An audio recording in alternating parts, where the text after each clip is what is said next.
우린 지금 테라의 시대에 살고 있다. 테라의 시대, The Era of Terra.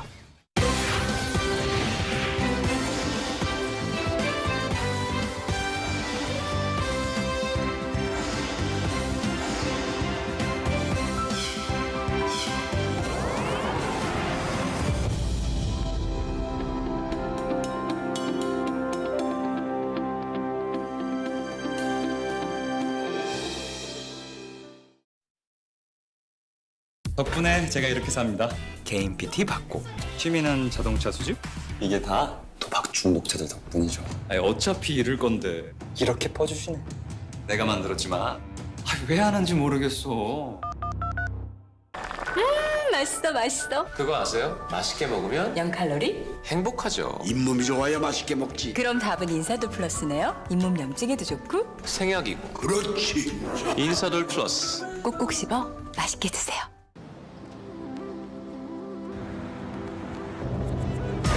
나는 지금 하이컨트리에 있다.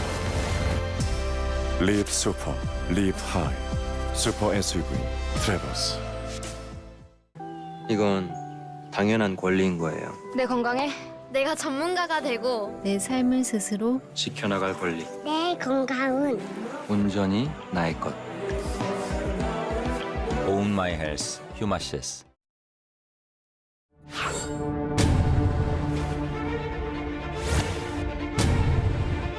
제1야당에 대한 윤석열 대통령의 전면전 선포입니다. 전쟁이 아니고 범죄 수사입니다.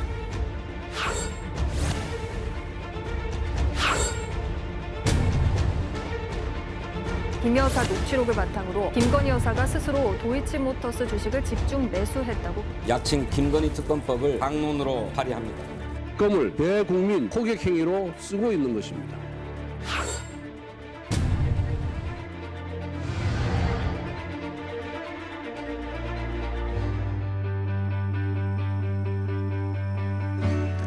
추석 연휴 편안하게 잘 보내셨습니까? 오늘 백분 토론은 검찰과 정치에 대한 이야기 나눠보겠습니다. 검찰은 추석 연휴 직전인 지난주 목요일 이재명 더불어민주당 대표를 공직선거법 위반 혐의로 기소했습니다. 더불어민주당은 김건희 여사의 주가 조작, 경력 위조, 논문 표절 의혹 등에 대해서 또 특검을 추진하겠다고 발표했죠. 검찰권 행사 방식, 대상을 두고 여야가 첨예하게 맞서고 있는 이 상황. 공권력이 공정하게 집행되고 있는 것인지 국회의원과 변호사들 모시고 토론해 보도록 하겠습니다. 네 분 함께하고 있습니다. 먼저 국민의힘 3선 중진 의원이시죠? 조혜진 의원 나오셨습니다. 반갑습니다. 자, 검사 경력을 가지고 계십니다. 김용남 국민의힘 전 의원 나와주셨습니다. 네, 안녕하세요. 더불어민주당에서 김영배 의원 함께해 주셨습니다. 안녕하세요. 자, 그리고 노영희 변호사 자리해 주셨습니다. 네, 반갑습니다. 오늘 백분 토론은 MBC 홈페이지와 유튜브 MBC 뉴스 채널 그리고 백분 토론 채널을 통해서도 실시간으로 보실 수 있습니다. 자, 지난 대통령 선거 공직선거법 위반에 관련된 공소시효는 9월 9일까지였는데요. 자, 검찰 공소시효 만료 직전에 더불어민주당 이재명 대표를 전격 기소했습니다.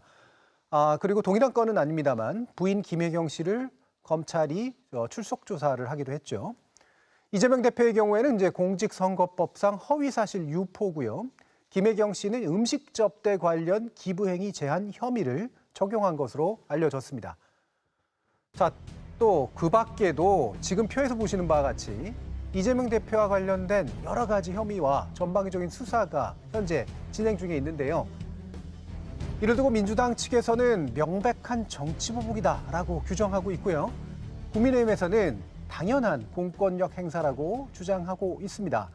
자, 이렇게 현재 야당 대표 그리고 배우자에 관련된 수사와 기소가 합당한 법 집행이라고 보시는지 먼저 아주 기초적인 그냥 규정, 상황 규정을 한번 여쭤보도록 하겠습니다. 더불어민주당 김명배 의원 말씀 주시죠. 네, 이번 추석 민심에서도 확인되듯이 최소한의 형평성도 맞추지 않은 야당에 대한 정치 탄압이다 이렇게 국민들도 보고 계신 것으로 확인이 되지 않습니까? 한 63%에 넘는 국민들께서 왜 김건희 여사에 대해서는 도이치모터스 주가 조작 사건을 비롯해서 소환 조사도 하지 않으면서 동시에 야당 대표에 대해서는 저렇게 가혹하게 탈탈 털듯이 수사를 하느냐, 뭐 이런 이제 여론을 보이고 있는데요. 사실 선거법 위반이라고 하는 것은 문제가 되는 게 보통 당선된 분에 대해서 문제를 삼는 경우가 많아서 선거법이 굉장히 엄정하고 무서운 것이거든요. 특히 대통령 선거에서 이긴 분에 대해서는 저렇게 관대하게 수사도 하나도 하지 않거나 무혐의 처리를 하면서 낙선한 후보자, 그것도 야당의, 그것도 제1야당의 대표가 된 분에 대해서 단순한 허위 사실을 유포했다라고 하는 발언을 문제 삼아서 국회의원직을 위협할 수도 있는 그런 이제 선거법 기소를 갑자기 저렇게 단행한다는 모습을 보면서 정말 좀 의아하게 느끼거든요. 지금은 민생에 올인해도 모자랄 때인데 야당을 국정의 파트너로 인정하지 않고 정치 탄압의 수단을 저렇게 다 동원하는 게 과연 지금 윤석열 정부가 출범하자마자 할 일인가, 이런 국민적인 질타가 있습니다. 그렇기 때문에 저희들은 야당 탄압, 정치 탄압에는 단호히 맞설 것이고요. 다만 민생을 위한 국민적인 요구가 있기 때문에 국정에 협조할 것은 분명히 협조하고 또 필요한 진실 규명에는 적극적으로 나서겠다, 이런 말씀도 동시에 드립니다. 예, 뭐 기본적으로 형평성을 잃은 야당 탄압적 성격이라고 규정하고 계십니다.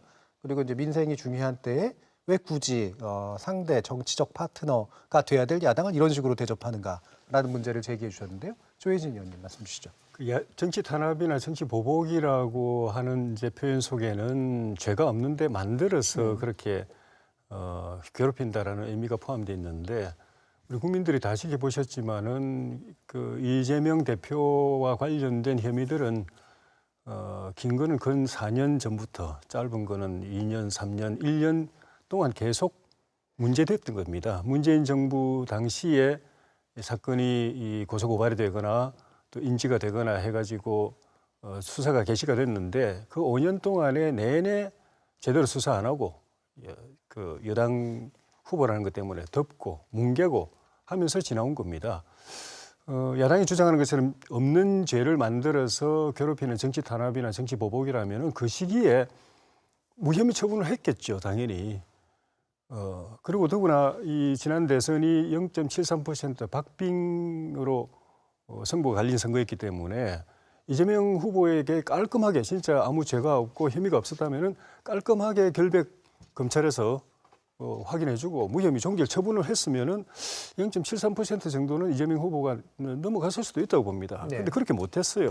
아무리 친문 검사들이고 정권 편에 선 검사들이었다고 해도 검사로서 기본 양심이 있고 조사를 해보면 기본적인 건 나오기 때문에 이거를 덮는 거는 할 수 없는 일이다. 그리고 나중에 본인들이 그게 직권남용이나 직무유기로 또 법적 책임을 져야 될지도 모르기 때문에 덮지를 못한 겁니다. 덮지 못하고 넘어온 걸 우리가 말하자면 이제 설거지하는 셈이죠. 그 정리하는 그런 것이기 때문에 이재명 후보도 그걸 알기 때문에 겹겹이 진짜로 본인이 결백하고 무혐의였다면 법적으로도 충분히 다투어서 깔끔하게 털 수 있는데, 뭐 검수완박을 하고 또 국회의원 출마하고 당대표하고 또 당헌까지 바꿔가면서 이렇게 겹겹이 방탄막을 치는 거는 이렇게 정치적으로 방어하는 게 이외에는 방법이 없다. 법적으로는 이거는 벗어날 길이 없다는 걸 본인이 너무나 잘 알았기 때문에 그렇게 많은 비난을 받아가면서도 그렇게 무리하게 방탄막을 만들었던 겁니다. 본인이 너무나 잘 알고 있고, 그래서 지금 당대표 되자마자 당을 총 이쪽에 자기 하나 지키는데 수사 못하게 하고 재판 못하게 하는데, 정치적으로 검찰을 옥죄고 법원을 옥죄고 하는데 다 이렇게 총동원시키는 것이, 그 혐의가 워낙 정상적으로는 이거는 빠져나갈 수 없는 명백한 혐의라는 걸 잘 알기 때문에 그렇게 한다고 저는 생각합니다. 없는 죄를 만든 게 아니고 문재인 정부 시절에 덮여져 있었던 것 또는 덮을 수 없었던 것이 지금 표면화된 것이다. 네, 이렇게 보셨어요? 네, 노영희 변호사님. 좀 전에 조혜진 의원님께서 만약에 혐의가 없었으면 무혐의 종결 처분을 했었을 것이다, 이렇게 말씀하셨잖아요. 근데 성남 FC 사건이 바로 그런 사건입니다. 분당경찰서에서 작년에, 그러니까 1년 전에 이미 무혐의 처분을 했다가 갑자기 정권이 바뀌면서 다시 수사를 하고 유의미한 관련자로부터 유의미한 진술을 얻었다라는 이유로 이제 송치를 했습니다. 기소 의견 송치죠. 물론 아직까지 기소는 안 됐기 때문에 여기까지 정리하고요. 그렇기 때문에 혐의가 없었으면 무혐의 처분으로 끝났을 것을 이 말은 사실 좀 안 맞는 것 같아요. 게다가 지금 이재명 대표에 대해서 행해지고 있는 태도가 되게 특이한 게 추석 직전에 2개 기소하고 추석 끝나자마자 바로 하나 지금 송치한다는 얘기가 나왔기 때문에 이거는 좀 상식적으로 우리가 그동안에 하지 않았던 그런 패턴인 것 같아서 게다가 부부를 나란히 그거는 좀 이상하다. 이게 첫 번째 먼저 좀 지적을 하고 싶고요. 두 번째로는 기소를 하기 위해서는 사실은 좀 일반인이 잘 이해할 수 있고 납득할 수 있을 만한 공정한 기준이 있어야 되는 건데 그 공정한 기준이라고 하는 게 바로 법률적으로 정해져 있는 구성 요건이라고 하는 거죠. 죄형 법정주의라고 하는 게 우리나라에 있기 때문에 법 조항에 적혀져 있는 그 바로 요건에 맞는지 안 맞는지를 보고서 사실은 이제 기소를 하는 겁니다. 이번에 지금 문제가 되고 있는 이 당선 목적의 허위사실 공표죄라고 하는 공직선거법상 그 250조 1항에 나와 있는 것들은요. 제가 한번 간단히 읽어드릴게요. 후보자에게 유리하도록 후보자 혹은 후보자의 배우자 또는 뭐 직계 존비속인의 형제 자매에게에 대해서 출생지, 가족관계, 신분, 직업, 경력 그리고 재산행위 그리고 소속 단체나 특정 임의 또는 특정 단체로부터 지지를 받는다라고 하는 내용에 대해서 허위 사실을 유포했을 경우에 이제 문제가 되는 거거든요. 근데 이번에 지금 기소가 되고 있는 2건은 예를 들면은 백현동 관련해서 내가 국토교통부로부터 뭐 좀 협박을 받았다라고 하는 그 상황. 이거는 어디에도 해당이 안 됩니다. 출생지, 가족관계, 뭐 신분, 직업, 경력, 소속 단체, 뭐 혹은 어떤 단체로부터 지지 이런 거 전혀 해당이 안 되죠. 두 번째, 김문기 처장이라고 하는 사람을 알았냐 몰랐냐는 부분도요. 김문기라는 사람을 몰랐는지 알았는지 사실은 모릅니다. 우리는. 그렇지만 기본적으로 사람을 알고 모른다라고 할 때 그 기준이 많이 달라요. 예를 들면 제가 김연아 의원님하고 많이 친하지만 어떤 사람이 물어보면 나 그 사람 잘 몰라 라고 말할 수도 있어요. 왜? 저분이 나랑 안 친하다고 생각할 수 있기 때문에. 그러니까 그런 식으로 실제 누구랑 친한지 친하지 않는지 잘 아는지 모르는지는 주관의 요건이라고 하는 건데 그런 것들 때문에 이것이 기소가 된다. 이건 좀 매우 부적절하다. 게다가 좀 전에 제가 말씀드린 250조 1항에 나와 있는 요건이 하나도 안 맞지 않습니까? 내가 저 사람을 안다 모른다라고 말한 게 출생지나 가족관계나 신분이나 직업이나 이런 거 안 맞으니까. 또 하나. 법적으로 구성 요건에 해당한다 하더라도 가장 큰 문제는요. 그런 발언을 하게 된 배경, 당시 상황, 맥락 이런 것들이 되게 중요하게 따져져야 되는 거예요. 그게 바로 이제 고의성 여부이거든요.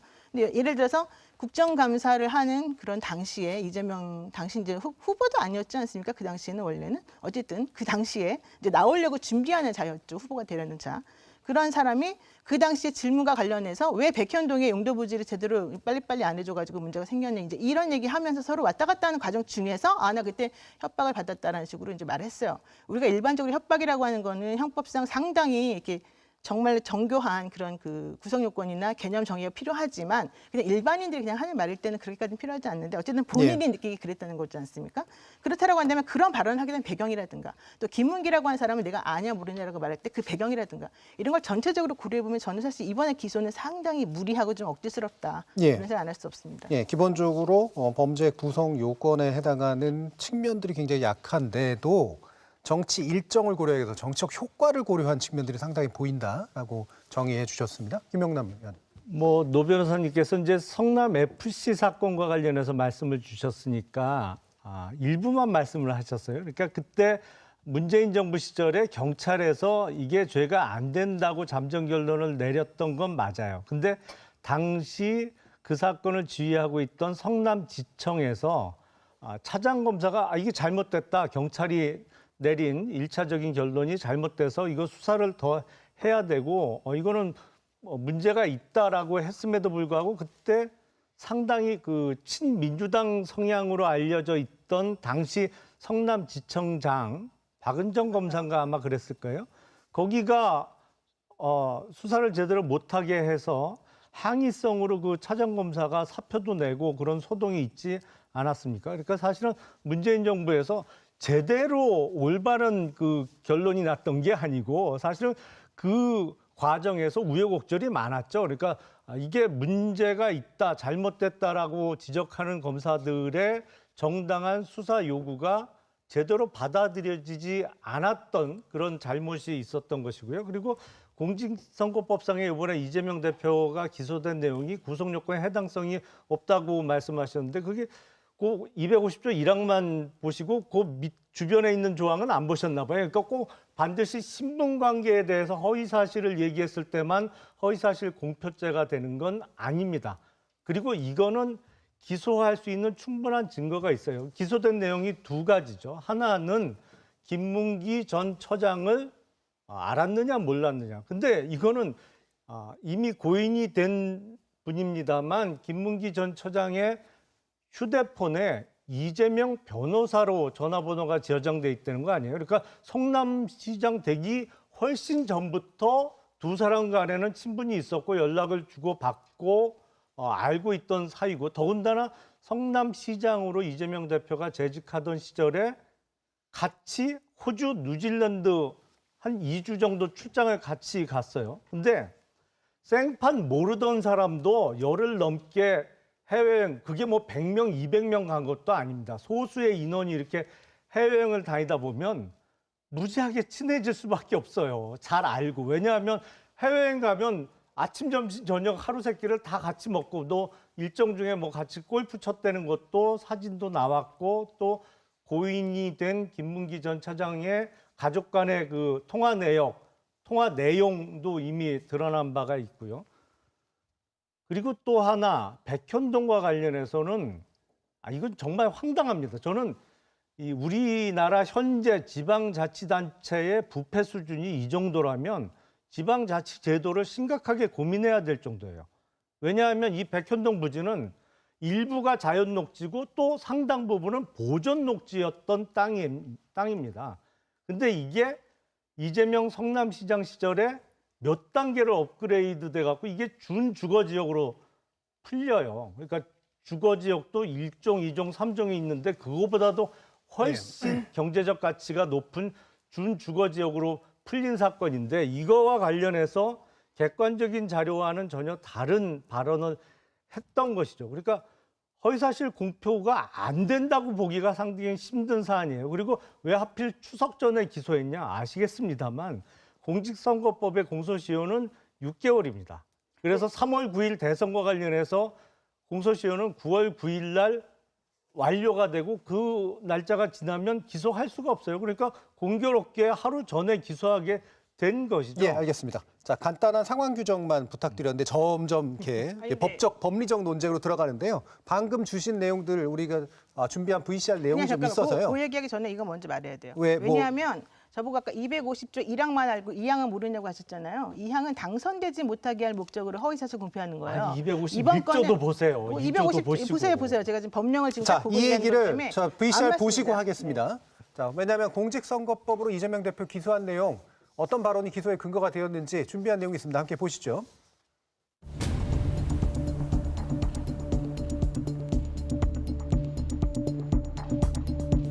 국토부가 요청해서 한 일이고 저희가 응할 수밖에 없는, 만약에 안 해주면 직무유기 뭐 이런 걸 문제 삼겠다고 협박을 해서. 제가 시장 재직 때는 몰랐고요. 그러니까 뭐 합의 직원이었으니까. 자, 보셨다시피 이제 검찰은 이제 김문기 씨 관련된 이재명 대표의 발언에 대해서 해외 출장 중에 함께 골프를 쳤다는 사실 등을 근거로 해서 이재명 대표가 김문기 씨를 몰랐다라고 얘기했던 것이 허위 사실이라고 판단한 거고요. 또 백현동 발언 관련해서는 이재명 대표의 경우에는 이 단순히 협조를 구하는 취지의 국토부 요청을 협박한 것으로 말했다라는 것이죠. 그래서 이것이 또한 허위 발언이다라고 지금 두 분께서 얘기해 주신 그런 내용들이 여기에 포함되어 있습니다. 자, 여기에 대해서 이제 두 가지를 이제 기소를 한 거잖아요. 네, 방금 이제 법리적 논쟁과 법적 판단 영역에서 일단 들어가 있었기 때문에 아까 노영희 변호사님 미처 못하신 말씀 있으면 하시죠. 네, 그러니까 좀 전에 제가 말씀드린 것처럼 이 공직선거법상 허위사실 유포는 두 가지 형태가 있습니다. 당선되게 할 목적으로 하는 게 있고 당선되지 못하게 할 목적이 있는 건데, 예컨대 내가 그 성남시장일 당시에 백현동의 용도를 바꿔주고 말고 하는 것과 관련된 질문을 받았을 때 대답한 내용은 그 상대방이 아직 당시에 없었기 때문에 누군가를 당선되지 못하게 할 목적으로 한 말이 아닙니다. 그러니까 그러면은 적용할 수 있는 건 250조 1항에 있는 본인에 대한 당선될 목적으로 허위사실을 유포했냐, 이 부분이 따져야 되거든요. 그게 바로 제가 아까 열심히 읽어드린 바로 그 부분이고, 그건 안 맞는다는 게 첫 번째 얘기고요. 또 물론 당연히 9일이 공소시효 만료 기간이니까 8일 날 할 수 있습니다. 그렇지만 그 전에부터 계속 이 얘기 나왔었잖아요. 그러면 추석 전에 조금 더 일찍 하시지. 물론 그렇게 또 말씀드리면은 네가 뭐 서면 조사를 안 했니, 뭘 안 냈지, 이제 이런 얘기는 나올 거니까 그건 중요한 부분이 아니고 제가 말씀드리는 거는 그랬는데 곧바로 성남 FC 사건은 추석 연휴 끝나자마자 13일 날 또 곧바로 이렇게 송치한다는 의견으로 나오는 거가 너무 정치적인 해석 아니냐 이 얘기를 말씀드리려던 겁니다. 정치적인 해석인 것 같습니다. 그리고 김문기 처장 관련해서도 아까 그랬잖아요. 본인이 성남생일 때 몰랐다. 그렇지만 나중에는 뭐 알았다. 그다음에 더 중요한 거. 제 번호도요. 누군가의 핸드폰 번호는 다 노영희 변호사 써 있을 것 같아요. 다른 사람 핸드폰에 내 이름이 저장돼 있다고 해서 내가 그 사람을 잘 아는 건 아닙니다. 그 관련해서 제가 한 몇 가지 말씀드리면 먼저 말씀 주시죠. 이제 노 변호사님께서 아까 지난 정부 때 경찰이 무혐의 처분을 했던 그 허위 발언을 이 정부 들어서 다시 문제 삼았다고 그러는데 그게 아니고 작년 9월에 FC 관련 그러니까 죄송합니다. 성남 FC 관련된 건데 성남 FC 관련된 건데 작년 9월에 경찰이 그거를 무혐의 종결을 했습니다. 그런데 근 3년 넘게 그거를 그냥 주물럭거렸으니까 수사를 안 한 거예요. 계속 비난을 받으면서도 버티다가 수사를 종결해야 되겠는데 수사한 건 없고 그러니까 종결했습니다. 그러니까 바로 이제 고발한 분들이 이의 신청했고 지금 말씀하신 것처럼 검사가 봐도 수사도 안 하고 무혐의 종결했으니까 뭐 말이 안 된다 해서 작년 2월에 문재인 정부 때 경찰에서 재수사를 한 겁니다. 그 결과를 지금 이제 그 발표를 한 거고. 공직선거법 문제 허위사실 유포 문제는 저는 사실 그 문제될 걸 알았습니다. 그러니까 뭐 쪽집게라서 하는 게 아니라 이재명 후보가 변호사 시절부터 또 성남시장 때부터 발언하는 걸 보고 저거 아슬아슬한데 저거 어디 언젠가 뭐가 걸릴 텐데 싶었던 게 자기 무명인 사람이 뜨기 위해서 사람들에게 어필하고 자기를 드러내고 또 일일 지지자들을 모으기 위해서 사이다 발언을 막 쏟아냈어요. 근데 사이다 발언이라는 게 듣는 사람은 속 시원하지만 그게 굉장히 위태로운 발언입니다. 그 하나하나가 법적으로 따지고 들면은 지뢰밭입니다. 근데 그거 안 하면 자기는 무명해서 뜰 수가 없으니까 마구내 지르던데 저러다 다치지 싶었어요. 그리고 나중에 또 무슨 사건이 생길 때마다 본인에게 불리한 것이 생길 때마다 이분의 이게 특이한 게 있어요. 그건 그냥 있는 그대로 그 사실 그대로 팩트 중심으로 해서 사실이면 사실 아니면 아니 또 사실이면 내가 이 부분 내가 책임지겠다 아니면 깨끗하게 또 이제 해명하고 이래야 되는데 무조건 엎어치기로 해버립니다. 그냥 그리고 바로 꼬리자리게 해버립니다. 전혀 그런 일 없다. 아는 사람도 아예 모른다. 또 국토부에서 저 요청했던 것도 요청 받았지만 나는 그거 안 했다. 뭐 또는 할 수밖에 없었다. 이렇게 이야기하면 되는데 협박했다. 이런 식으로 되치게 하는 게 이분이 생각에는 그렇게 해야 의혹이 잠잠해지고 자기를 따르는 사람들이 믿는다고 생각을 하시는데 그게 과잉이고 오바고 결국에 법적으로 문제가 되는 거예요. 그러니까 지금 그런 과정에서 이분이 거짓말을 상습적으로 너무 많이 하셨어요. 그래서 지금 자리에서 문제가 되는 것은 거기다가 잠깐만요. 요즘 허위사실 유포에 대한 검찰 법원의 이 단죄 기준이 굉장히 엄격해졌습니다. 옛날 같으면은 그 정도 말이야 우리가 뭐 예사로 하는 건데 그것도 죄가 되나 하는 것을 다 죄로 삼고 있어요. 평상시 화법을 지적하신 것과 법적 판단 문제는 약간 다르긴 합니다만 엄격하게 가는데 최근은 엄격하게 가고 있다까지 거꾸로 의식 없이 너무 들었고요. 세게 말을 하는 거예요. 습관이 된 거예요. 그러니까 지금 이제 검찰권 행사가 과연 공정하고 윤석열 정부가 말하는 상식적이고 공정한 그런 정부의 검찰권 행사냐 이게 이제 오늘의 주제잖아요. 법은 모든 사람에게 평등해야 되는 것이고요. 특히 이제 민주공화국에서 가장 중요한 게 선거 아닙니까? 그래서 선거법은 엄격해야 하거든요. 왜냐하면 이긴 사람이 불법적인 수단을 동원하거나 어떤 불법적인 과정을 거쳐서 당선이 되고 그것이 묵인된다면 민주주의가 근본적으로 위협을 받기 때문입니다. 그렇기 때문에 늘 우리가 검찰권이나 사법적 정의가 중요하다고 주장하는 가장 큰 이유는 민주공화국을 지탱하는 신뢰의 기본이거든요. 그러니까 그런 점에서 보면 저도 선거를 여러 번 치릅니다만 당선된 사람의 혐의를 따지는 게 기본적으로 우선되고 낙선된 사람도 문제가 있다면 따지긴 해야 되겠죠. 그러나 일단 기본은 뭐냐면 이긴 사람의 혐의를 기본으로 하고 이기고 나면 그리고 그 뒤에 이제 국정 운영을 해나가는 데 있어서의 자신의 정당성이 정말로 국민적으로 신뢰를 얻을 때 나머지 이제 국정 운영에 기초가 닦인다 이렇게 보는 거 아닙니까? 근데 지금 이제 아까도 말씀드렸지만 도이치모터스 주가 조작 사건만 하더라도 윤석열 후보의 발언이 허위였다는 것이 증명이 되고 있는 상황이고 김건희 여사가 도이치모터스 주가 조작 사건에 굉장히 중대한 여러 가지 이 문제점을 노정하고 있다는 게 지금 다 나오고 있고 관련자 10여 명이 기소가 되고 5명이나 구속됐단 말입니다. 딱 한 명. 김건희 여사만 지금 소환 조사도 안 되고 있는 상황이고 그게 바로 연결되는 게 뭐냐면 윤석열 후보가 허위사실 유포한 거하고 직결되는 거거든요. 네. 그렇기 때문에 만약에 도이치모터스 주가 조작 사건에서 김건희 여사가 문제가 생기게 되면 윤석열 후보의 당선에 문제가 생기는 거란 말입니다. 네, 네. 그러면 상식적으로 우리가 생각할 때 검찰이 정말 민주공화국의 근간인 선거의 공정성, 신뢰성, 국민적 정당성을 확보하려면 이 문제부터 털어내는 게 윤석열 정부를 위해서도 좋은 거거든요. 네. 그런데 거기에 대해서는 이런 방구도 없고 아예 무혐의 처분을 하질 않나. 예를 들면 허위경력 좀 이따 나오겠습니다. 김건희 여사의 허위경력만 하더라도 전부 그냥 싹 무혐의다 이렇게 나온단 말입니다.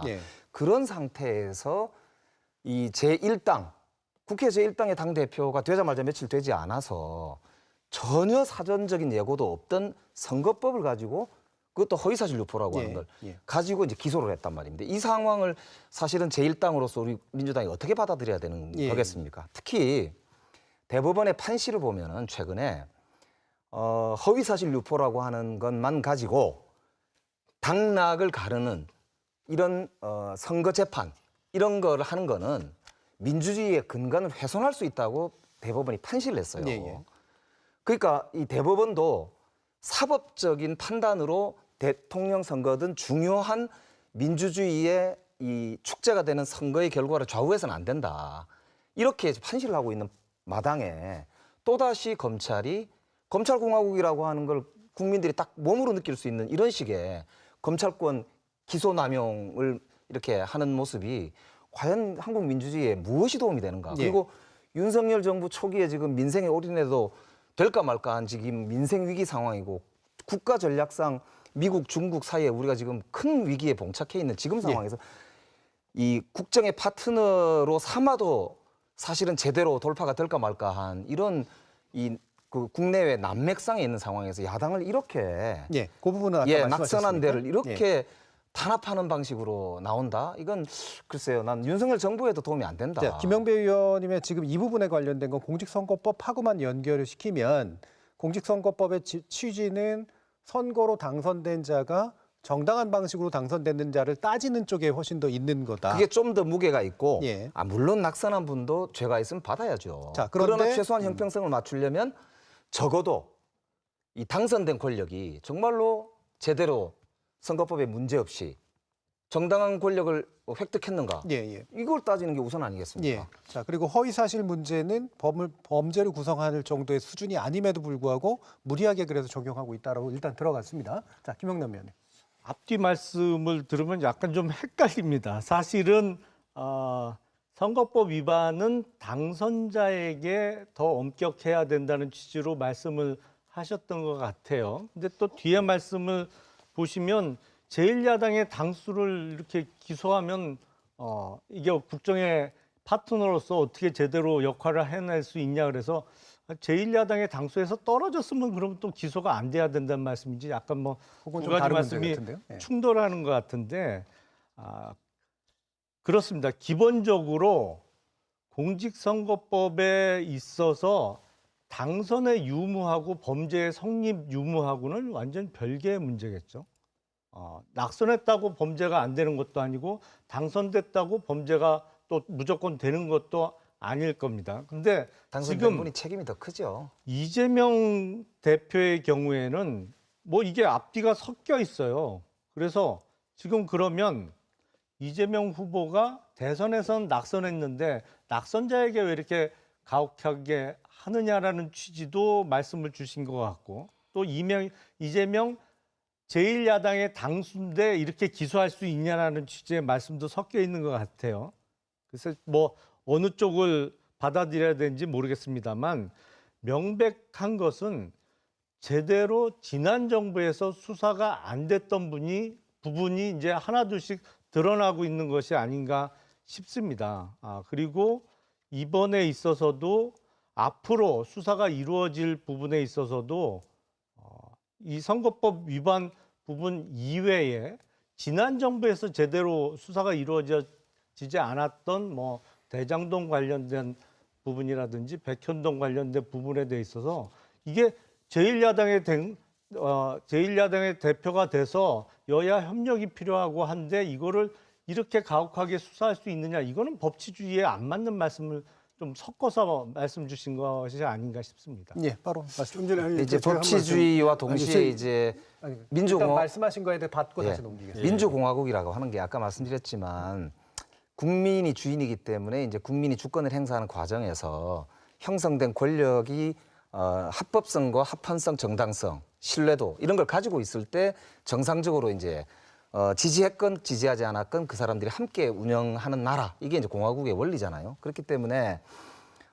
이제 문제가 있는 쪽이 죄를 받아야 된다. 당연히 맞는 말씀이지만 그러면 한쪽은 문제가 있고 한쪽이 문제가 없는지도 따져봐야 되는 거잖아요. 그리고 당선된 쪽이 아까 말씀드렸지만 불법적 방식이나 과정을 통해서 권력을 창출하면 안 되기 때문에 거기에 우선 초점을 맞춘 게 당연히 공직선거법의 기본 원리란 말입니다. 그런 말씀을 드렸던 거고, 그런데 사실은 이런 법적인 논쟁도 있지만 우리가 기본적으로 중요한 건 정치거든요.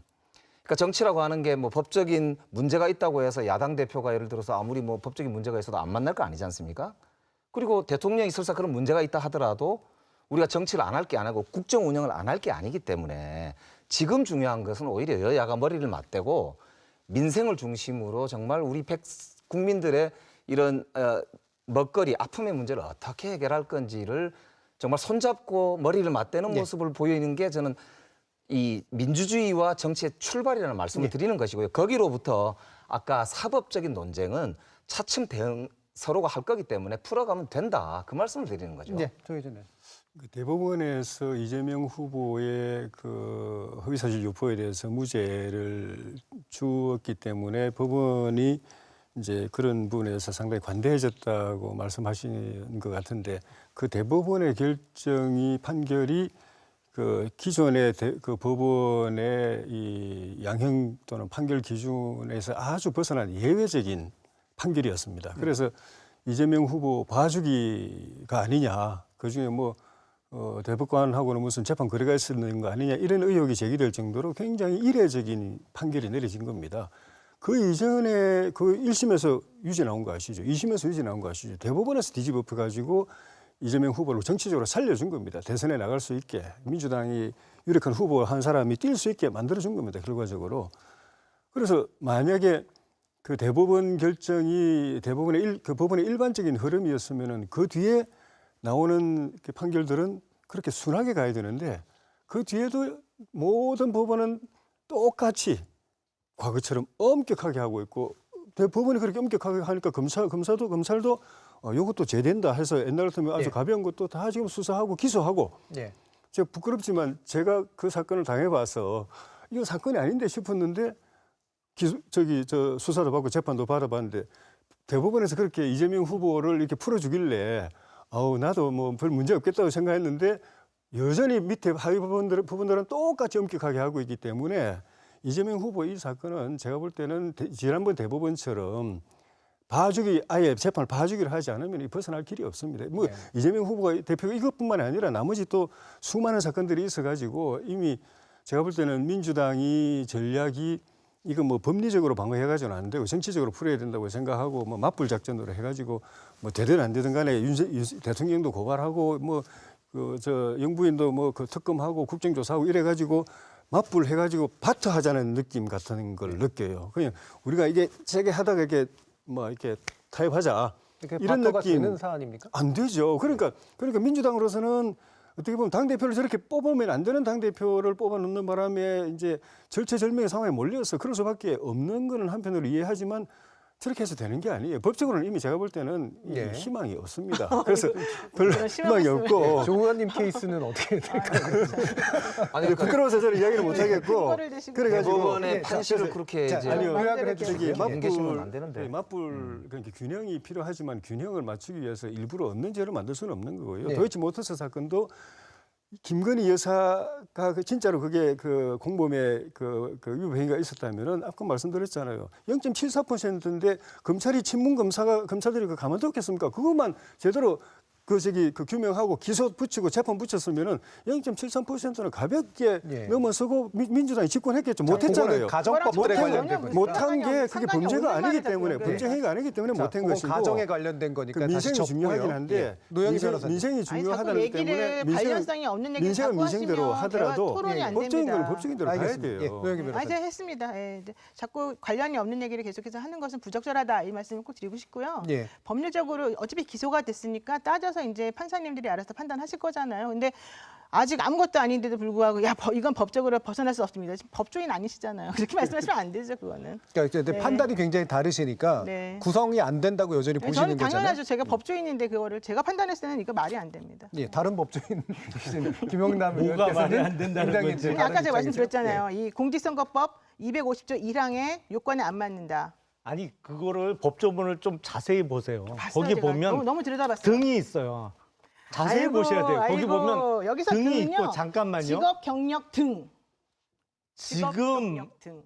그 허위사실 공표와 관련된 많은 선거법 위반 사건이요. 반드시 그 지금 노 변호사님이 나열한 그런 사건만 그동안 기소가 되고 처벌받았던 게 아니에요. 사실은 핵심은 등에 있는 겁니다. 근데 김영남 변호사님한테 한번 여쭤보고 싶은 게 우리가 선거를 대통령을 뽑기 시작한 게 오래됐잖아요. 87년도부터 이제 뽑기 네. 시작했는데, 그러니까 역대로 대통령 선거가 끝나자마자 상대방 낙선한 후보를 대상으로 선거법으로 상대방 후보자를 기소한 적이 있는지 제가 알기로는 없습니다. 없습니다. 그러니까 이게 왜 그러냐면 아까 말씀드렸던 대로 역대로 대통령 선거에서 낙선하자마자 야당 당대표 선거에 나왔던 분도 그럼 당대표기 없죠? 때문에 기소. 그거랑 아니 그거랑 그건 무관한 아니죠. 거죠. 그건 그럼 문제는 방탄을 하는 아닌데 거죠. 무슨 아니 그러니까 이게 네 죄를 네가 아니지. 정치적인 그러니까 지금 맥락을 보더라도 그렇고 우리나라의 민주주의라는 게 진전되어 오는 과정을 쭉 보면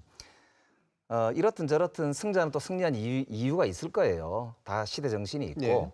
그러면 그 시대 정신을 국민을 위해서 이제 사용하고 그 시대 정신에서 자기가 뭐 80% 90% 득표를 한 것은 아니기 때문에 한 절반 정도면 나머지 절반을 품어 안고 가도 이 난국을 헤쳐나갈까 말까 하기 때문에 역대로 대통령들이 네. 상대방이 사랑스러워서 그냥 가만두었거나 그러지는 않을 거 아닙니까? 이게 민주주의라고 하는 게 결국에는 생각이 다른 사람들과 함께 공존하면서 경쟁하고 협력하는 것이기 때문에 공존과 협력, 때로는 경쟁 이런 걸 하기 위해서 사실은 상대방과 함께 가는 예. 큰 틀을 짜는 거 아닙니까? 근데 지금 검찰이 이런 식으로 그동안 사실 대장동이나 백현동이나 뭐 큰 비리가 있는 것처럼 했던 그런 건 가지고 기소해서는 말도 안 하는데 정기국회가 개회되는 바로 그 시점에 맞춰가지고 갑자기 선거법을 들고 나와서 추석 앞두고 망신 주기 하는 거 아니냐. 이거 야당 대표를 완전히 국민들한테 나쁜 사람으로 몰아가지고 국정 이 난맥상을 탈출하려고 하는 거 아니냐. 여당은 완전 자중질환에 빠져가지고 있어 놓으니까. 예. 지금 그러니까 그런 이제 국민들이 이번 추석 민심을 보시면 알지만 그런 질타가 엄청 많습니다.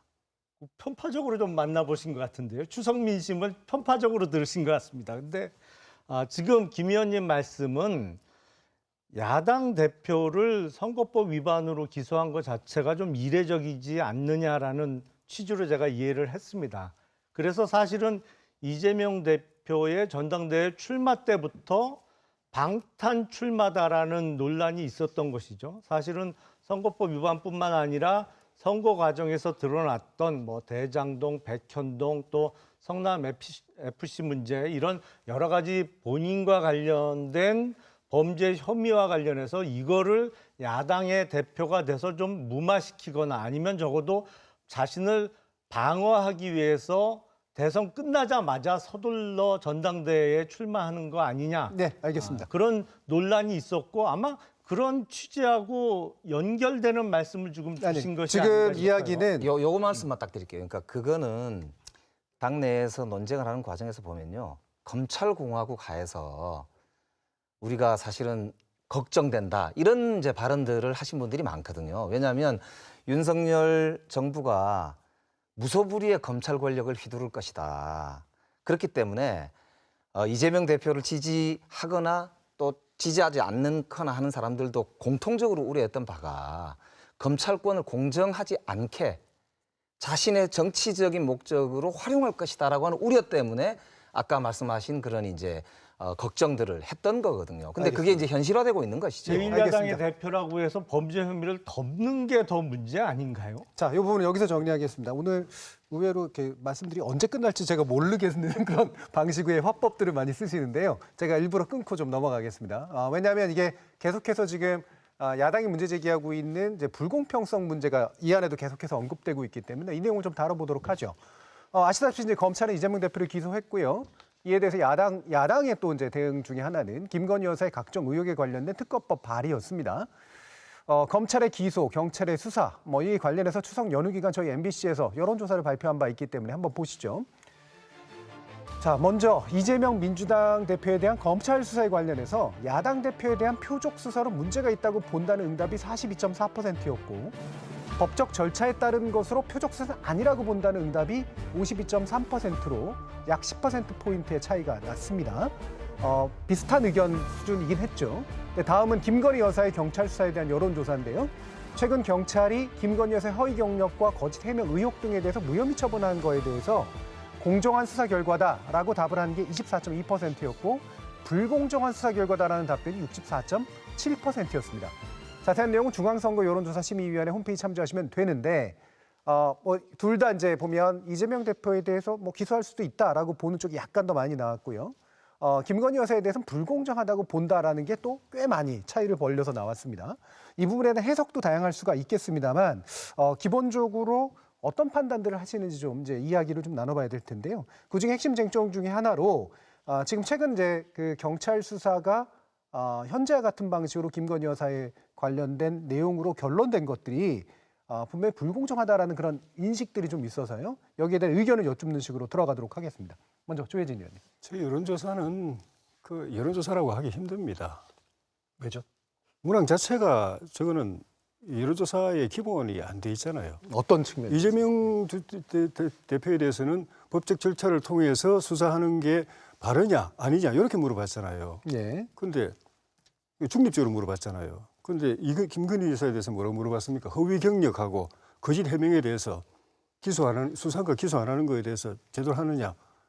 허위 경력이고 거짓 해명이라고 단정해놓고 물어보잖아요. 해명 의혹 등에 대해서 무혐의 그러니까요. 처분을 내린대. 그러니까 의혹이라는 게 그런 말이야. 중립적인 말인데. 아니요. 앞에 그러면 이재명 후보도 다 그렇게 이야기해주고 그냥 성남 FC의 그 뇌물 그 제3자 뇌물 의혹, 그다음에 뭐 또 허위사실 유포 의혹 다 그렇게 물어봤어야죠. 아니 이거는 기소에 관련된 거니까요. 어쨌든 기소든 뭐 처분든 간에 아시면서 그렇게 물어보면요. 앞에 허위 경력, 거짓 해명 이렇게 물어보면은 그냥 정상적인 사람은 100% 안 나온 게 제가 이상해요. 100% 안 나온 게 이상하고 그나마 30몇 프로가 저거는 아니다라고 이야기하는 거는 이게 여론조사 문항 자체가 문제가 있다라고 느끼는 사람들이 그래도 30몇 프로 되는 거고 이렇게 물어보면 100% 나와야 맞은 거예요. 100% 불공평하고 김건희 허위 경력 있었고 거짓 해명했으니까 다 수사하고 기소해야 된다고 답하는 게 정상인데 그건 여론조사 의미가 없어요. 이렇게 물어보면 안 된다는 거 기본을 다 아는 건데 그것부터가 잘못된 것이고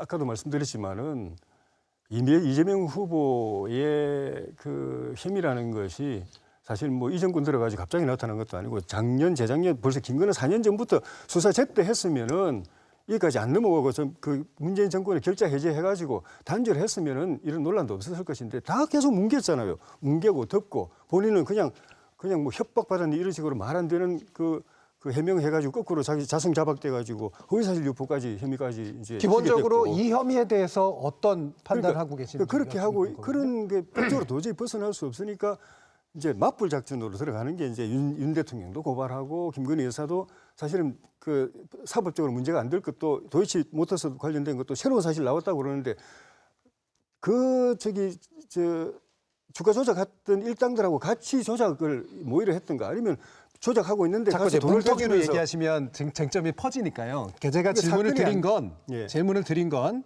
자, 지금 경찰 수사에 대해서 무혐의 처리한 것에 대해서 현재 여론조사의 결과는 불공정하다라고 보는 쪽으로 지금 기울어져 있는데 그 혐의에 대한 무혐의 처리에 대해서 어떤 판단을 하시는지 여쭌 겁니다. 무혐의 처리하는 게 맞죠. 그러니까 그 어떤 새로운 사실이 나타났다고 하면은 그거는 그 주가 조작 일당들하고 김 여사가 같이 모의를 하거나 아니면은 그 알고서 돈을 보태주면서 그렇게 해가지고 주가 조작해가지고 돈 남으면 나한테 주라. 경력 위조에 관련해서 그러니까 그것도 말씀드릴 겁니다.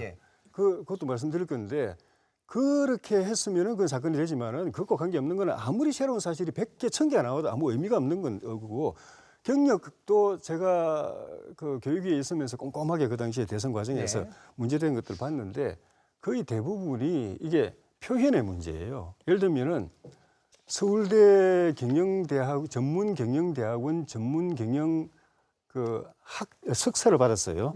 그 서울대 다닌 거 맞고, 대학원 다닌 거 맞고, 석사학위 받은 거 맞은데 그거를 서울대 경영학과 석사라고 해서 그게 허위라는 거예요.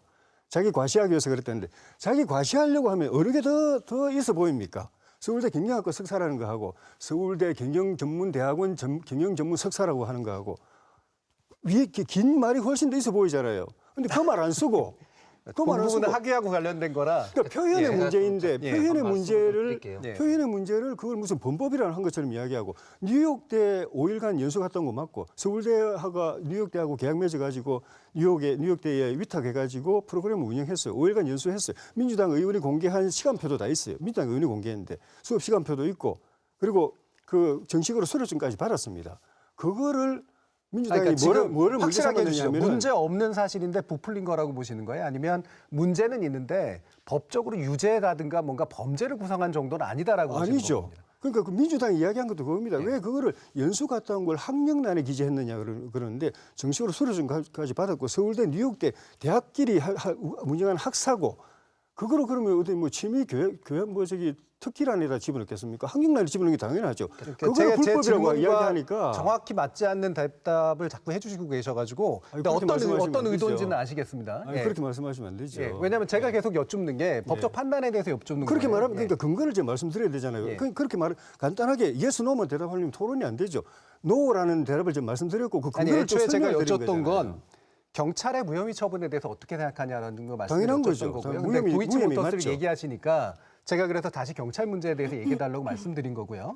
그다음에 이제 얘기하시는 게 제가 궁금해서 애초에 아예 문제가 안 됐던 사안을 문제화한 거라고 하는 것과 문제는 있으나 그게 범죄까지 가는 건 아니다라고 보는 건 다른 차원이잖아요. 지금 법적으로 다 문제 삼고 있잖아요. 야당에서는. 그러니까 어떤 판단을 하시는지. 특검을 해야 된다고 하는 거 범죄라는 거 이야기잖아요. 아니죠. 그러니까 제가 좀 말씀을 드릴게요. 이게 우리 사회에서 일자리가 참 중요한 화두로 떠오른 지가 오래됐습니다. 젊은이들이 공정에 대해서 목말라 하고 윤석열 대통령이 기대했던 것 중에 하나가 공정이라고 보통 알고 있잖아요. 그런데 이제 남의 일자리를 자신의 허위 경력을 통해서 이렇게 뺏는 거죠. 이게 우리 지금 젊은이들한테 가장 절망을 주는 거잖아요. 그리고 잘못했으면 차라리 잘못했다고 하면 되는데 그걸 계속 거짓말을 한단 말입니다.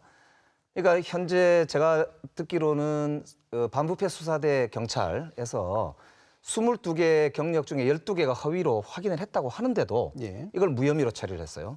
근데 무혐의의 이제 이유가 뭐냐면 그게 더 화가 나던데 이게 이제 공소시효 만료라고 했습니다.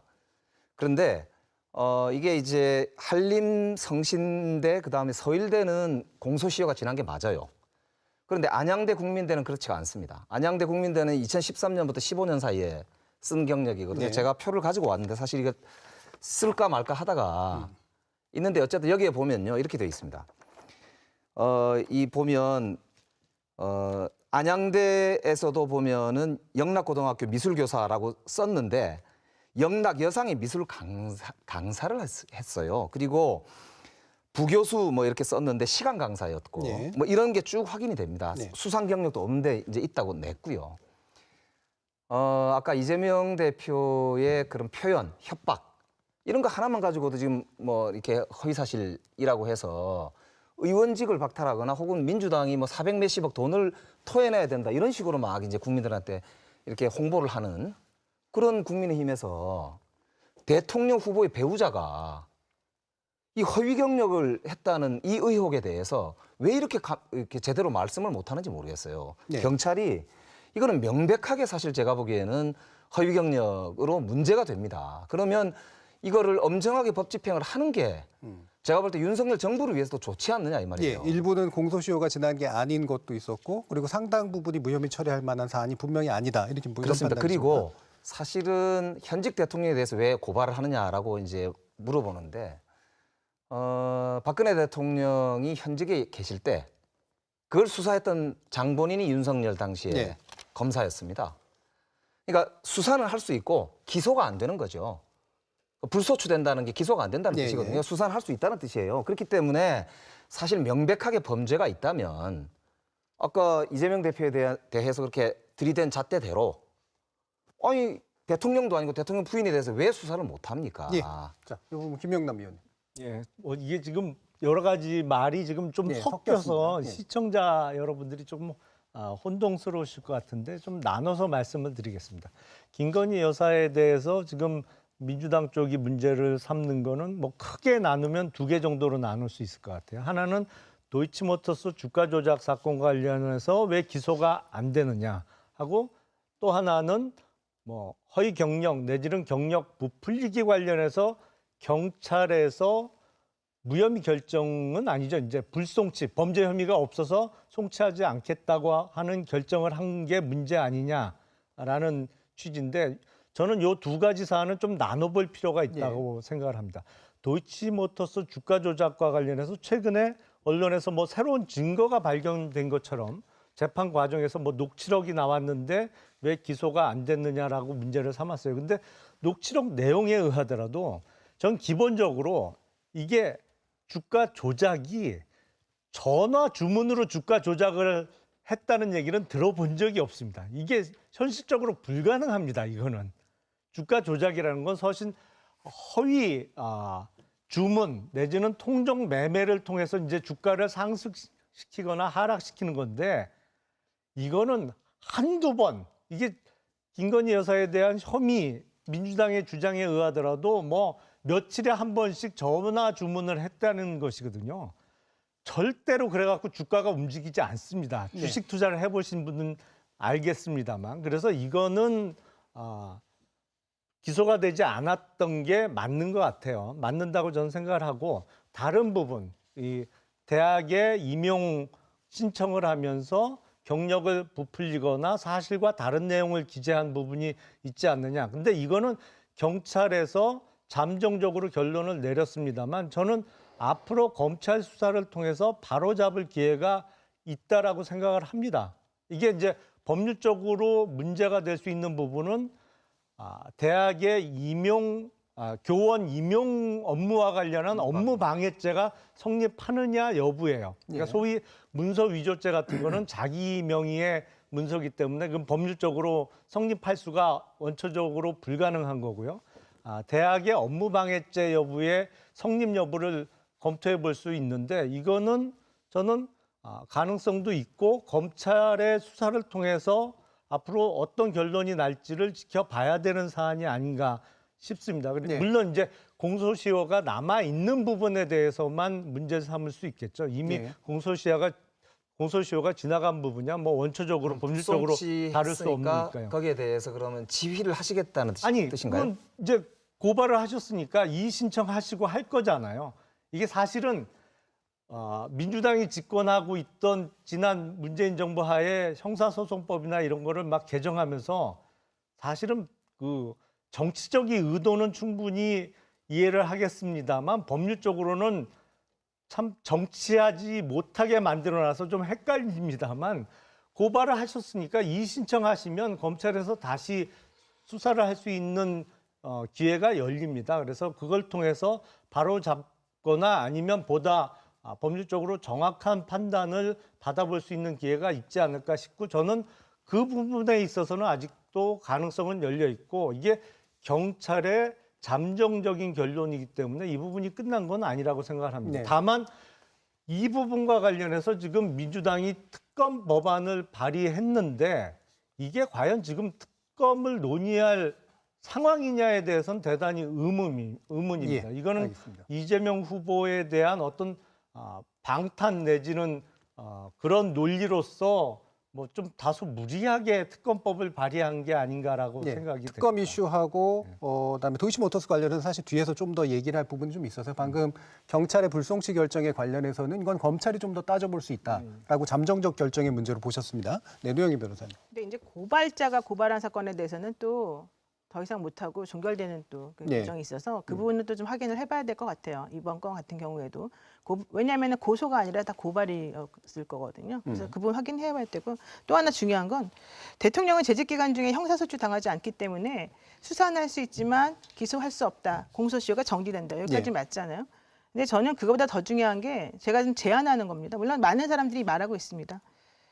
부인이라든가 이촌 이내 뭐 친인척이라든가 이런 사람들에 대해서는 같이 공소시효가 좀 정지돼야 된다고 생각해요. 네. 저는 그런 입법을 만드는 게 지금 가장 필요한 거 아닌가 생각이 듭니다. 근데 만들더라도 그럼 소급이 되지 않습니까? 당연히 소급 안 입법이- 되게 당연히 네. 소급 안 되죠. 네. 소급시키면 안 되는 거고 원래 형법이라고 하는 네. 거는. 그렇지만 앞으로도 이런 일이 발생하지 않도록 어쨌든 간에 이걸 정지시키는 게 제일 중요하다. 왜냐하면 아무리 공평하게 하고 아무리 훌륭하게 잘 한다 하더라도 사실은 애매한 부분에서는 이렇게 해석할 수 있고 저렇게 해석할 수 있으면 유리하게 해석할 수 있거든요. 그래서 네. 저는 그 부분에 대해서는 그런 제안을 그냥 제가 하는 거예요. 제가 뭐 입법자도 아니니까. 예.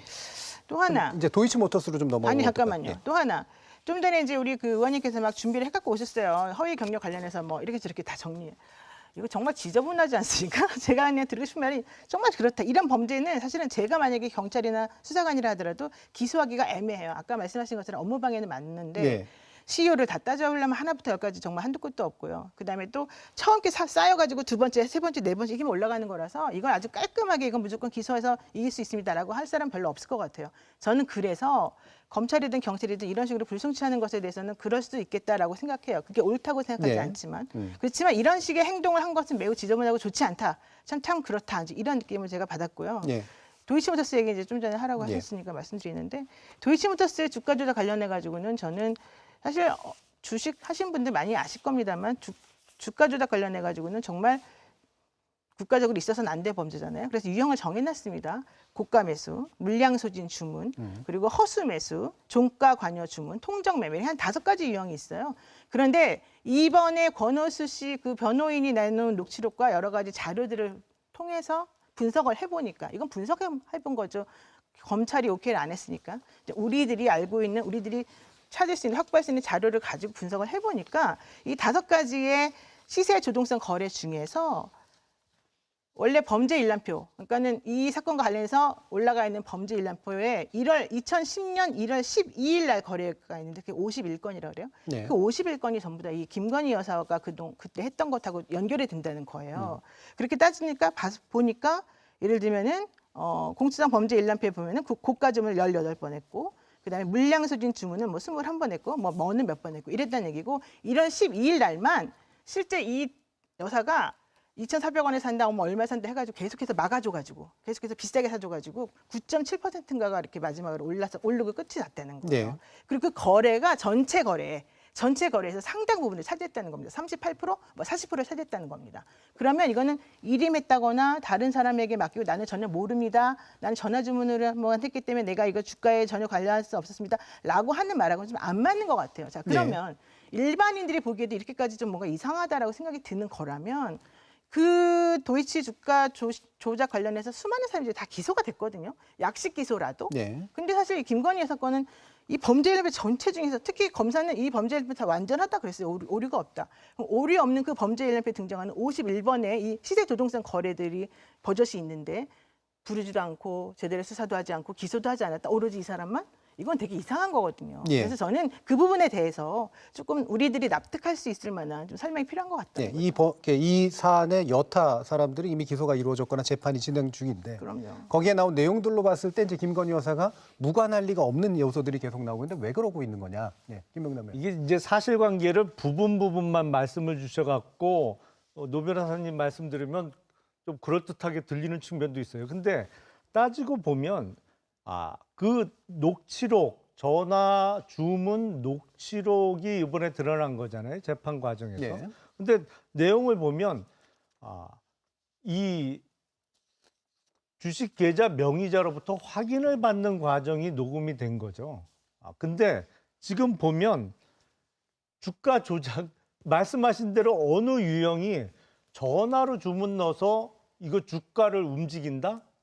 이건 있을 수 없어요. 사실은 홈 트레이딩 시스템으로 수십 내지는 수백 번의 허수 주문 아니면 통정 주문 같은 걸 내서 주가를 끌어올려도 이게 주가가 움직일까 말까인데 전화 주문을 넣어서 그것도 전화 내용을 들어보면 다른 사람, 소위 주식을 잘한다는 사람한테 맡겨서 그 사람이 증권회사에 주문을 냈고 증권회사 직원이 그 계좌 명의자한테 확인을 받는 과정이 그 이번 재판 과정에서 드러난 거 아닙니까?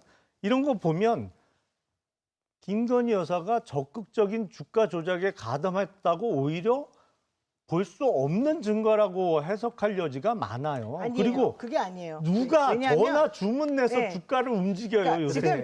잠깐만요. 지금 김용남 의원이 말씀하시는 거는 1월 13일 거래를 말하는 거야. 1월 13일부터는 그 이모 씨라고 하는 전문가가 끼어들어요. 그런데 지금 제가 말씀드리는 거는 1월 12일이에요. 그거는 이모라는 사람이 들어있지 않아요.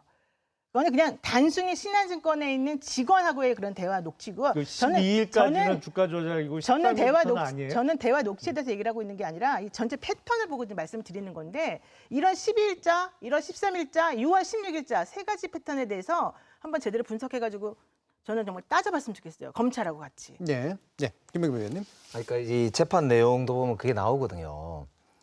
이 권오수 회장의 변호인이 질문을 합니다. 범죄일람표에 보면은 2010년 1월 12일 계좌 매수와 관련해서 49회 정도를 고가 매수, 허위 매수라고 해서 기소가 됐다. 근데 이거를 이 씨가 한 것이냐, 김건희 여사가 한 것이냐. 김건희 여사가 한 것이다 이렇게 답을 합니다. 전화 주문으로요? 그럼요. 이 씨 스스로가 1월 13일부터 관여했다고 그러고 그 정권 아니라고 했어요. 그러니까 그래서 김건희 여사가 한 것이다 이렇게 답변을 하거든요. 그 말은 김건희 여사가 주가 조작을 하는 직접적으로 했다는 증언이 나온 거예요. 그렇기 때문에 이걸 아까 말씀하신 대로 이 하지 않았다라고 하는 그리고 그 뒤로는 알지도 못했고 관여하지도 않았고 그 뒤로는 만나지도 않았다라고 하는 윤석열 후보의 당시의 발언이 허위 발언이 되는 이제 셈이 되는데 그렇기 때문에 이 도이치모터스 주가 조작 사건 자체가 중요한 이유가 아까 이재명 후보에게 들이댄 잣대와 똑같이 만약에 이게 문제가 되면 윤석열 후보자께서도 그 당시에 허위 사실을 말씀하신 그런 결과가 되는 것이거든요. 그렇기 때문에 이거는 국민적으로 제기되는 의혹이기도 하고 실제로 법정에서 지금 다투어지면서 진실이 밝혀지고 있는 내용이기도 한 것입니다. 그렇기 때문에 이게 12월 올해 연말이 이제 이 공소시효란 말입니다. 지금 이렇게 우리 모든 국회를 비롯해서 기관들과 많은 법조인들이 문제가 있다고 제기를 하는데 아니다 이렇게 계속 뭉개기만 해가지고 과연 이게 정말 이후에 그냥 버텨질 수 있을 거냐? 저는 절대 그렇게 생각하지 않습니다. 이게 지금 윤석열 정부의 첫 번째 이제 정기국회잖아요. 지금 이런 문제는 털고 가는 게 윤석열 정부와 국가를 위해서 좋다고 저는 보고요. 그런 면에서 김건희 여사 아니라 누구라 하더라도 법 앞에 평등하다는 것을 보여주기 위해서라도 오히려 아까 변호사님께서 말씀하신 대로 저는 검찰이 이거는 사실을 밝혀야 된다. 만약에 이거를 도저히 못할 것 같다라는 판단이 서면 민주당은 특검법 추진할 수밖에 없다. 이런 말씀을 드리고 싶고 국민들도 그래서 김건희 여사 특검법이 필요하다는 게 여론이 62%가 넘는 겁니다. 네, 특검까지 얘기가 나왔기 때문에요. 특검 얘기까지 같이 진행을 할 텐데 조혜진 의원께서 말씀을 한동안 못 하셨거든요. 말씀 먼저 들어봐야겠습니다. 그 법리적인 문제는 그 검찰이 가장 정확하게 저는 보고 있다고 보고요. 지금 뭐 문재인 정부 때 했던 것처럼 그런 식으로 덮고 뭐 뭉개고 하는 게 가능하지 않다는 건 지금 검사들이 다 알고 있습니다. 왜냐하면 정권 바뀌고 나서 다 지금 새로 뒤집고 있으니까 그때 덮었던 거, 뭉갰던 거 다 지금 규명하고 있으니까 저는 검찰의 판단을 믿고 있고요. 좀 전에도 여론조사 말씀하시다가 이제 그래 됐는데 그 여론 자체가 그 선입견을 유도하는 그런 여론조사였기 때문에 저는 그 여론조사는 저는 옳지 않다고 생각이 들고 국민들이 대답하는 사람들이 사건 내용을 비교적 정확하게 뭐 100% 정확하게는 아니지만 실체를 알고서 그 답변을 하도록 하고 그 답변을 얻었을 때 그게 진실성이 있고 이렇게 의미가 있다고 생각이 들고 또 그 기억하시겠지만은 당장 이 공수처 여론조사만 하더라도 공수처 국민주당이 하겠다고 할 때 초기에 권력 수사, 권력 비리 또 부패 비리 엄단하겠다 그 공수처 만든다고 했을 때 그리고 검찰 개혁하겠다고 했을 때 다 그 또 옳은 말이니까 그렇게 물어봤을 때는 다 찬성했습니다. 압도적인 지지가 있었고 민주당은 그 힘으로 밀어붙였습니다. 그런데 지금 공수처 어떻게 되어 있습니까? 그 뒤에 여론조사는 완전히 바닥을 치고 있습니다. 그래서 그런 여론조사를 가지고 국민이 이렇게 바라고 있으니까 특검해야 된다. 그거는 저는 아니라고 생각이 들고 저는 뭐 근원적인 문제지만은 누구나 다 민주당 내부도 알고 또 웬만한 국민들도 알고 있는 그런 리스크를 안고 있는 분을 당대표로 선출한 것 자체가 민주당으로서는 굉장히 큰 부담이고 이 부담을 계속 지고 가는 것이 민주당의 장래에 큰 어려움이 될 거다라는 생각이 들고 그래서 이재명 후보 대표의 법적인 문제는 법적인 문제대로 그거는 대처하고 정치적으로 아까 말씀하신 것처럼 민생 중요하게 생각하고 또 여야 협치해야 된다면 그건 그대로 하고 해야 되는 건데 지금 민주당이 국회를 거의 뭐 제대로 뭐 우리 상임위 같은 경우는 거의 마비되다시피 하고 있어요. 이재명 후보가 공약한 것도 지금 처리가 안 되고 있습니다. 그리고 후보자들 그 공직 후보자들 청문회 한 것도 특별한 문제 없어도 다 지금 붙잡아두고 있습니다. 제가 볼 때는 이걸 다 엮어가지고 이재명 후보 문제하고 정치적으로 좀 아까 바트라는 표현을 제가 썼는데 그렇게 하려고 하는 의도가 아니라면 이렇게 국정을 블랙홀처럼 이렇게 빠져들게 할 수 있는가. 그래서 그거는 민주당이 좀 구분했으면 좋겠다. 그게 민주당의 미래를 위해서도 저는 좋은 일이라고 그렇게 생각합니다. 예, 이게 짧게만 언급하고 가야 되는데 김건희 특검법 관련 내용이 이제 그 민주당 169명 전원이 서명을 했죠. 이 내용은 이제 도이치모터스 주가 조작 사건 제대로 이제 수사가 안 됐다라고 판단한 내용이 들어가 있고요. 그다음에 경력 위조 의혹에 관련된 부분에 대해서도 이제 경찰이 제대로 수사를 안 했다라고 본 거고요. 최근에 이제 관조공사 관련된 내용 그리고 사적 채용 관련된 내용까지 이제 포함하는 것이 특검법의 전반적인 얼개긴 합니다. 자, 이 부분은 김영기 의원께서 말씀하실 게 좀 많겠습니다만 먼저 김용남 의원님 말씀 듣겠습니다. 예, 우선 아까 도이치모터스 주가 조작 사건과 관련해서 제가 마저 말씀을 드리자면 이게 기본적으로 왜 그랬는지 이해는 안 됩니다만 김건희 여사가 이 홈 트레이딩 시스템을 사용을 한 적이 한 번도 없어요. 그러니까 전화 주문을 한 거예요. 기본적으로. 이제 2010년도니까 그때만 해도 이제 모바일을 이용한 모바일 트레이딩 시스템은 뭐 쓰는 분도 있고 안 쓰는 분도 있었습니다만 대부분 PC를 이용한 그 홈 트레이딩 HTS라고 하는 그거를 이용해서 주식 거래를 할 때인데 전화 주문을 한 적은 있어요. 근데 저도 증권 관련된 수사를 해본 적이 있습니다만 소위 주가 조작, 시세 조정을 하면서 전화 주문을 더군다나 2010년도에 전화 주문을 통해서 주가의 시세를 움직였다? 이건 기본적으로 성립이 안 돼요. 기본적으로. 왜냐하면 이게 전화 주문해갖고 몇 번 한다고 주가가 움직이지 않거든요. 그래서 HTS를 이용해서 이제 주가를 서로 짜고 올리거나 뭐 허수 주문도 내고 해야 겨우 주가가 움직일까 말까인데 더군다나 이 부분에 대한 수사는 문재인 정부 시절에 불기소가 된 겁니다. 김건희 여사 부분에 대해서는. 나머지 주가 조작 사건의 사범들에 대해서는 기소가 되면서도 그때 불기소가 된 부분이에요. 그래서 이거를 특검법에 포함시키는 것은 무리라고 저는 생각을 하고 나머지 그 대학에 임용 신청을 하면서 허위 경력 부분에 대해서는 앞서 말씀드린 대로 이거는 경찰 수사가 미진한 부분이 있다고 하면 검찰에서 다시 수사를 해볼 수 있겠죠. 근데 과연 이게 특검을 통해서 수사할 지금 상황이냐?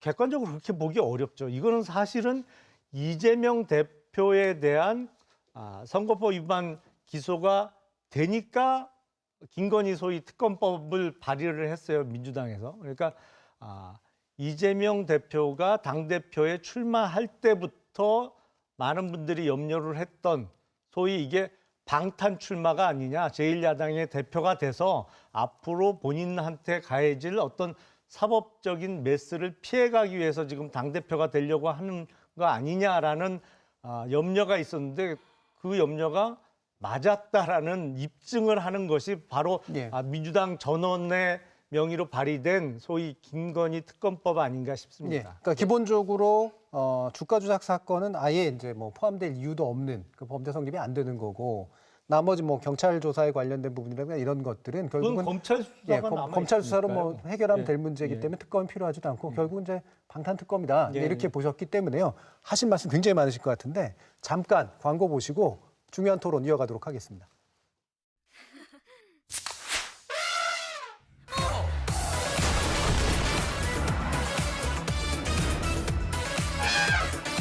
말도 안 되게 멈출 수 없는 시원 상쾌함. Feel like fresh. 나는 지금 하이컨트리에 있다. Live Super, Live High. 슈퍼 SUV 트래버스. 덕분에 제가 이렇게 삽니다. 개인 PT 받고 취미는 자동차 수집? 이게 다 도박 중독자들 덕분이죠. 아니, 어차피 잃을 건데 이렇게 퍼주시네. 내가 만들었지만 왜 하는지 모르겠어. INU 깎아요.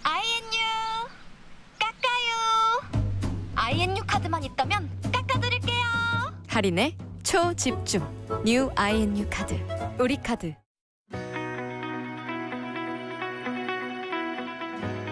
자, 이제 아마 거의 마지막 발언처럼 또 토론들을 해주셔야 될 때이긴 합니다만, 자, 그 중요한 내용이니까요. 바로 김명배 의원 말씀 듣죠. 네. 예, 하시면 됩니다.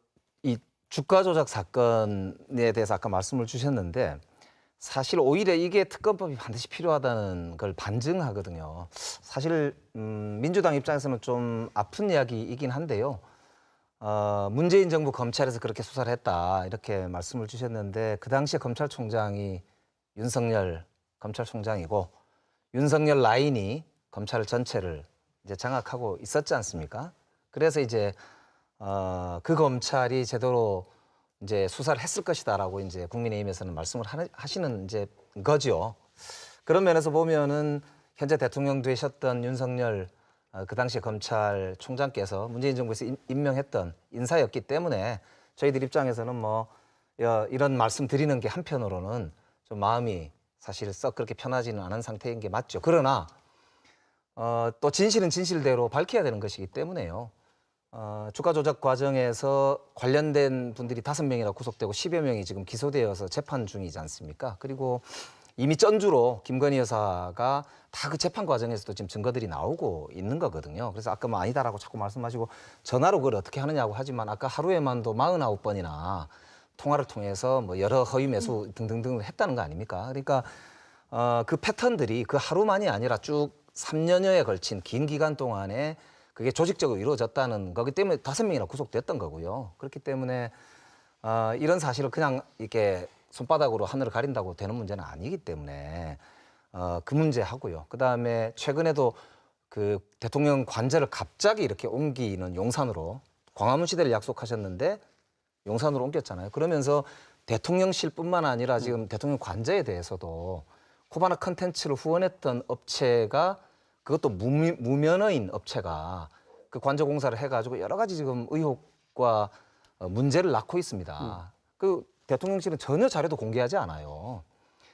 그러니까 이런 상황에서 사실은 야당의 주장을 입증할 수 있는 방법이라고 하는 게 정부가 전혀 꿈쩍도 안 하고 수사도 할 생각도 안 하고 아예 혐의도 없다고 하고 모르쇠로 일관하는 이런 상황에서 그러면 뭐 야당 입장에서 어떻게 하겠습니까? 일단 사실은 특별검사를 그럼 임명해서 한번 진실을 밝혀보자라고 이제 제안을 하는 것이고, 만약에 특검을 하기가 마땅치 않으면 검찰이 하면 되는 것이거든요, 수사를.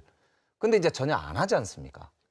그러니까 이런 상황에서 사실 야당한테 아니 왜 그렇게 자꾸 특검을 주장하십니까? 라고 이제 이 말씀하는 거는 이 권력을 쥐고 있는 딱 때리고 왜 그렇게 아프다고 소리 지르냐는 이야기하고 똑같거든요. 그렇기 때문에 국민적 의혹은 있는 것이고, 그렇다면 야당이 제기한 이런 문제에 대해서 여당에서는 진지하게 대안을 내놓거나 그 문제 의혹의 근본을 없애는 노력을 하는 것이 옳다. 자, 그런 말씀을 거듭드리고 싶고, 이거를 괜히 이재명 대표에 대해서 이렇게 엮어가지고 김건희 여사 문제를 이렇게 물을 타가지고 이 빠져나가려고 하는 이런 식의 이제 화법을 계속 구사하는 거는 여당으로서 옳지 못하다. 이런 말씀을 드리고 싶어요. 사실관계가 좀 짧게만 틀려서 해주십시오. 짧게만 말씀드리겠습니다. 그게 이제 마치 도이치모터스 주가 조작 사건과 관련해서 김건희 여사에 대한 불기소 결정이 윤석열 총장 시절에 있었던 것처럼 말씀하셨는데, 그건 전혀 사실과 다르고요. 이제 불기소가 결정된 건 아니지 않습니까? 기억을 좀 되살려 보시면 윤석열 당시 총장은 2021년 4월인가요? 그때 이제 그만 사직을 했고, 요 도이치모터스 관련자들이 구속되고 기소되고 그 과정에서 김건희 여사는 기소가 되지 않았던 것은 윤석열 당시 총장 후임 총장 시절에 다 이루어진 것입니다. 그러니까 좀 사실관계가 좀 다릅니다. 조혜진 의원님. 그 윤석열 총장 때 그 다 뭐 봐준 거 아니냐 그런 주장도 민주당에서 일각에서 하는데, 문재인 대통령께서 윤석열 중앙지검장을 총장으로 임명하고 몇 달 동안은 뭐 그렇게 갔죠. 다 아시는 것처럼. 그런데 조국 장관 수사를 시작하고부터 완전히 이제 적대적 관계가 돼버렸지 않습니까? 그때부터 윤석열 총장은 검찰 조직 안에서 정권으로부터 탄압받는 신세가 돼버렸죠.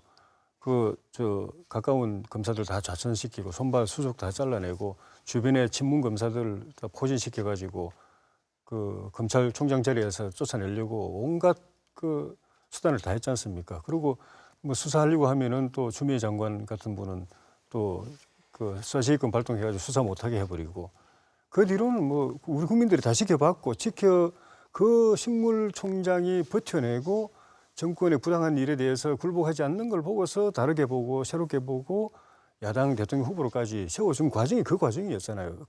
그 과정에서 벌어진 거는 다 이 정권이 하는 일이지 윤석열 검찰총장이 한 거는 아무것도 없고, 이 정권은 손에 있을 때 또 대통령 목전에 있는데 그 대통령 부인의 건이 정말 그렇게 뭐 그 경영 문제든 무슨 주가 문제든 문제가 있었다면은 우리 상식으로 생각해 볼 때 온갖 수단 방법 다 동원해가지고 표 얻어내기 위해서 그렇게 했던 사람들이 그 사건을 그냥 둘 리가 없죠. 당연히 기소를 해가지고 기소했으면은 재판했으면은 0.73% 차이로 거꾸로 민주당이 이겼겠죠. 그거는 아무리 틀어도, 그리고 총장을 쫓아내는데 또 대선에 이용하려고 해도 없으니까 못한 거잖아요. 상식적으로. 그거를 우리는 넘겨받아서 그렇게 하는 것일 뿐이고, 뭐 앞서도 말씀드렸지만은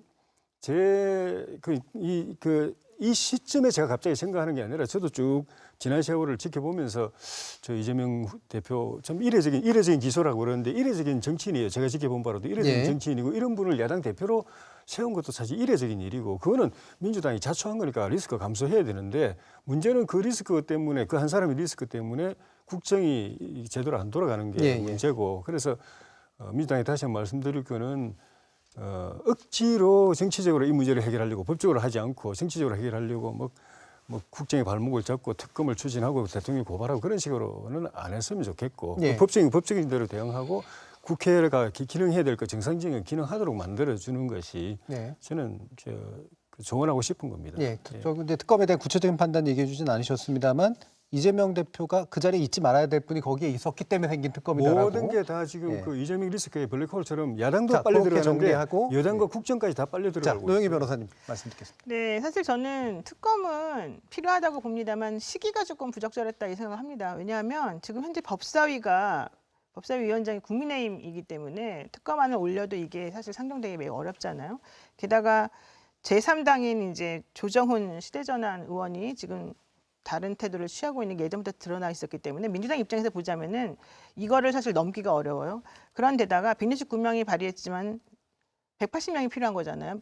국민의힘에서 어떻게 할지도 모르고. 그렇다면 대통령 180명 3분의 2도 못 넘고 또 180명 못 넘는 건 두 번째 치고 대통령이 또 이걸 또 거부를 할 것이고 여러 가지 측면에서 저는 안 받아들여질 가능성이 커서 오히려 법사위원장 1년에 한 번씩 바꾸기로 했기 때문에 차라리 조금 뒤에 했었으면은 오히려 조금 더 쉽게 가지 않았을까. 물론 뭐 패스트트랙 한다 어쩐다 이런 얘기하지만 그것도 사실 생각보다 쉽지 않아서 그래서 저는 하는 건 좋지만 실제 그것이 되지 않았을 때 또 여러 가지 상황을 좀 고려해야 되기 때문에 오히려 시기를 조금 뒤로 하고 좀 더 성숙시켜가지고 여론을 좀 더 만들고 혹은 여론이 좀 조성되는 방향을 본 다음에 하는 게 더 맞지 않았을까 생각합니다. 네, 특검은 필요하나 시기적으로는 한 1년 정도 전략적으로 지켜보면서. 시기적으로는 그러니까 지금 민주당에서 발의를 한 거잖아요.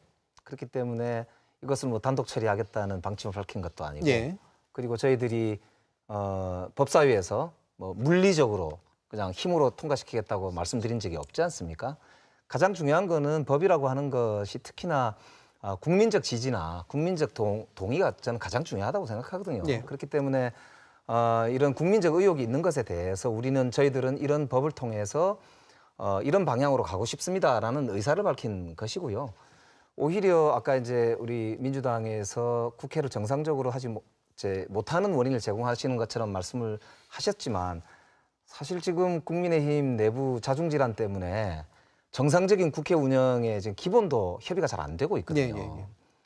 그래서 멀쩡한 당대표 몰아내려고 그냥 당헌도 바꾸고 뭐 이런 마무리 발언을 이미 하신 거기 때문에 이런 거잖아요. 그러니까 그런 면에서 뭐 저희는 오히려 정말 좀 정정당당하게 국민적인 시각에서 국정 운영을 하는 게 좋겠다고 생각해요. 오늘도 이재명 대표가 민생을 위해서 대통령 영수회담을 하자는 말씀을 하셨단 말이에요.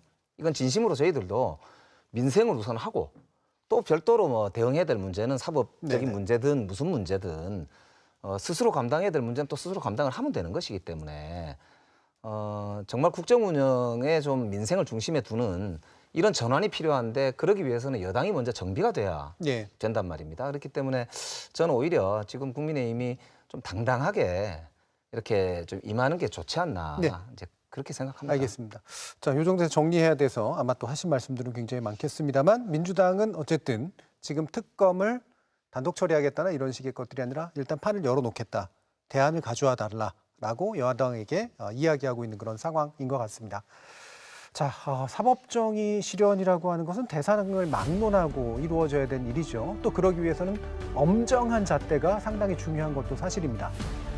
하지만 또 우리나라에서는 이 사법행정이라는 게 정쟁의 수단이거나 권력의 칼로 쓰이는 경우도 또 덜어 있었습니다. 올바른 사법정의 실현, 그리고 부적절한 정책 갈등의 약이라고 하는 서로 다른 길 위에서 지금의 상황, 국민들은 어떻게 지켜보고 있는지 궁금합니다. 오늘 100분 토론은 여기까지입니다. 함께해 주신 네 분 그리고 모든 시청자 여러분들 감사드립니다.